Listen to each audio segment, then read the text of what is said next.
Scout is iconic for two things, speed and baseball, the latter of which in-game is represented by the Sandman. It's one of those weapons that just by looking at it, you'd think it's great. It has custom voice lines, plays perfectly into the character, and the hit sound is fantastic. But it's not great. It's commonly put as one of the worst weapons in-game, to the point that it actively makes playing Scout harder, and all because of a single stat. But before we talk about the state that it is in today, we need to review the whole 15-year story. The Sandman was added in the 4th major update to TF2. Here are the original stats, courtesy of Quackenball. It functioned the same way as the stock bat, but added a meter on the HUD. If it was fully charged, the bat would hit a baseball. If the ball hits an enemy player, that player is stunned. The stun time varies on how far the enemy player is. In essence, the further away the player is, the more of a stun they will receive. Its only downsides are the loss of Scout's double jump, and only doing 50% damage to non-stun enemies. A link to his channel will be at the end of the video. An important thing noted on the update page is that the stun also worked on Ubered players. Stuns now have been basically removed from TF2, but how they functioned is that stunned players are put into an animation where they're unable to move for the duration of the stun. With this being able to stop Ubered players in their tracks, people quickly started to call for a nerf. Instead, the next day Valve removed the 50% damage reduction to non-stun players. About a month later, Valve did substantially nerf the Sandman, removing the ability to stun Ubered players, and giving stunned players a 25% damage reduction. They did change the ball to an alt fire, so that was nice of them, but it did little as the nerf also saw the stat that would kill this weapon, minus 30 max health. In another month, they did change it to minus 15 health, but that did little to save the weapon. To put this in perspective, Scout has the lowest health in game, his 125 HP only being enough to just barely survive one hit of basically anything. This means that he has a chance to take down his opponent while they reload. But by dropping his health, he's now a one-shot to basically anything in the game, leading to a lot more unavoidable deaths.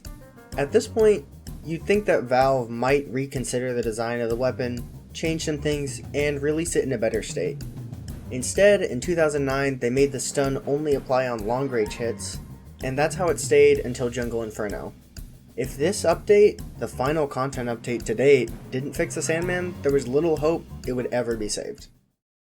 When Jungle Inferno released, the following changes were done to the Sandman.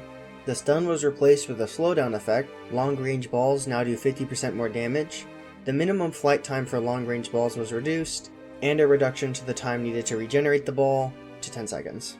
Valve did not address the health penalty, and the slowdown effect it now deals out can be completely ignored by rapidly pressing the A and B keys, something most players know to do. With this update, there's no longer any reason to use the Sandman. Its effects do next to nothing, and its penalties make the game substantially harder. And that is where the Sandman lies today, a useless weapon with some special voice lines. In the time that the Sandman has taken to get to this point, Valve has released a similar weapon that takes the alt fire and makes it much more useful. The Rap Assassin's Ball deals bleed damage when it hits an enemy, with its only downside being a reduction in melee damage, something you won't need as Scout because he already has a scattergun. With a better version already existing and the Sandman itself being a hindrance to play with, what can be done with it? I'm not going to say that I have the answer for this, but I do have an idea on how it can be improved. Firstly, I do not think the stun should come back. It doesn't fit well with the fast-paced design of TF2. I do think that the ball should have inverse damage fall off, preferably so that the Scout can do some kind of budget sniping with it, maybe long range 100 damage. I think that Scout should get a small speed boost when getting a long range hit, maybe something like 10%. That stat would make sense because in baseball, when you hit the ball, you're meant to start running, and it'd be nice to get a good reward for getting a long range hit. I think the downside should be changed from a reduction to health, maybe something where like Scout can't swing the melee anymore, and it's just to fire the ball. I think this version would be a substantial improvement while making the weapon fun to play around with, while not being crazy overpowered. If you have any suggestions for this version or what could be done in your opinion to make the weapon better, leave them in the comments. Because, I mean, this is definitely not the answer. There's a lot of ways that this could be done. But who knows, maybe Valve has an update planned and they're going to release it and this will become the best weapon in the game. This is the end of the video, but I didn't have anywhere else to add this, so I'll just say, when I genuinely tried with the Sandman, it felt great. I wasn't doing much, but the few times I was able to hit a player with the ball and clean up with the scatter gun felt pretty good. Some experienced players even seemed a little confused as to what was happening, probably because most people forget this thing exists. Thank you for watching. The person going over the original stats is a fellow TF2 YouTuber named Quackenball. You can check out his stuff by clicking his channel icon. He makes good TF2 videos, and I might be showing up in one soon, I don't know. If you like the video, please like the video. If you really like the video, please subscribe. And if you have any ideas or comments, leave them in the comments. Thank you, goodbye.